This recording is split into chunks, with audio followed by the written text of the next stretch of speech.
Everybody's watching her, but she's looking right.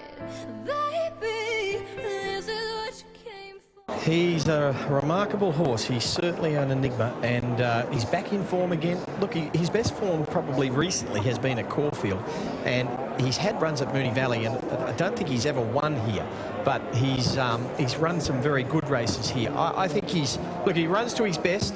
He'll put himself in the first 5. He was in Winks' second Cox Plate, unplaced there. Emily, Avilius, 15 starts in Australia, 9 wins, 3 of them are Group 1. It's impressive.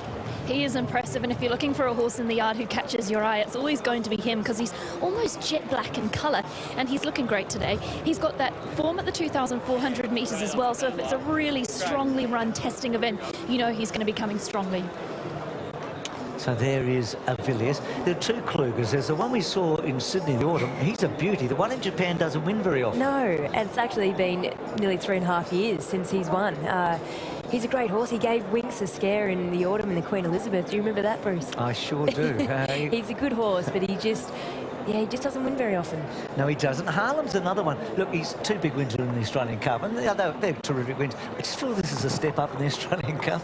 Well, it is a big step up for him, and I can never catch Harlem. He's had a couple of runs here at Moonee Valley, and he really hasn't done terribly much here. In fact, the last time he came here, he ran last. So it's hard to tip him.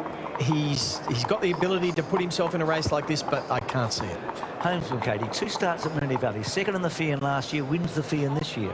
He loves Moonee Valley, and I loved his win in the Fian this year, and then his 2nd in the Underwood was fantastic, but he had every chance in the Caulfield Stakes, and he failed. It was disappointing, but he can bounce back here. He looks fantastic in the yard. He's got that glow about him, and I'm sure that he'll make his presence felt.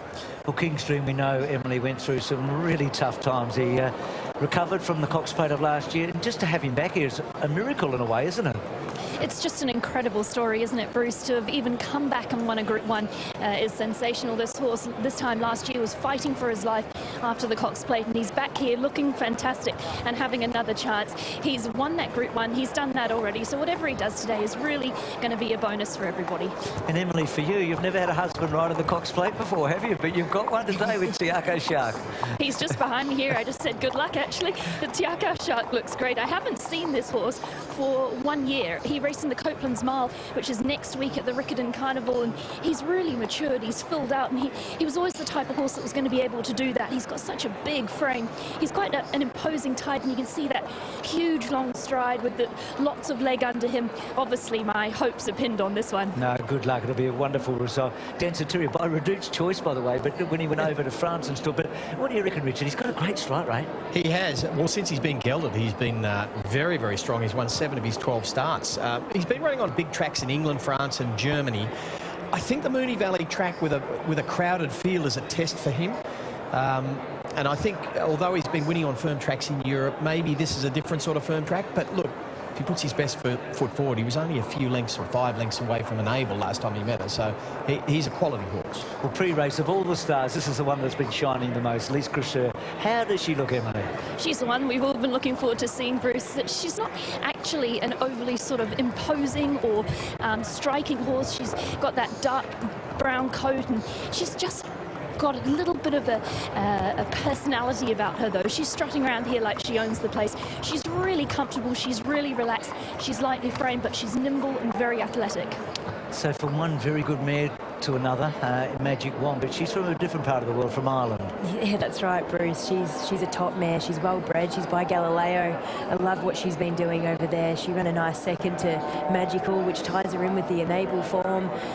I think from barrier 2, she's going to get the right run with Ryan Moore and Aidan O'Brien. They're a lethal combination, and yeah, I think this mare can run top 3. Well, you mentioned Galileo. He's the side of the next horse, whose brother or half-brother ran 3rd to Winks back in 2015, and this is Cape of Good Hope. Yeah, he's done some travelling, this boy, but gee, he was impressive at Caulfield when he got over Blackheart Bard. I thought maybe he didn't have a lot of improvement there. He's a sort of a light-framed horse. He doesn't carry a lot of weight, but yeah, gee, he can put his best foot forward. He can make his presence felt here as well. Emily, Adam Trinder mentioned the Mystic Journey. Just got on her toes a bit before the Turnbull. He's put the earmuffs on in the parade ring. How is she?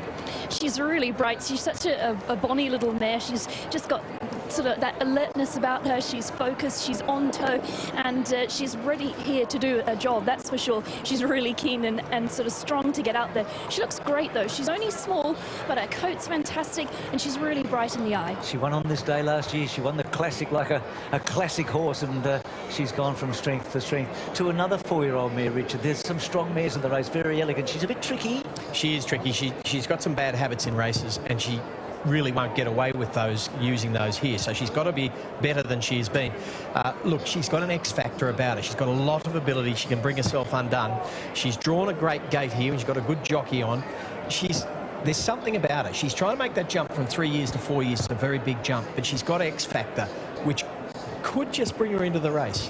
James McDonald to ride, your partner, Katie, so that would be something. And what about Castle Vecchio? Gee, the 3-year-olds, they have been lethal against the older horses in Group 1s over the last week, haven't they? They have, Bruce, and he's a top colt, this one. He tends to get back in his races, but gee, he's got a tremendous turn of foot on him, and if he can get the right run, I'm sure that he can run well. It's going to be a massive step up for him, and he certainly knows he's in a race today. So they are the contenders, Rod. Baby, this is what you came for.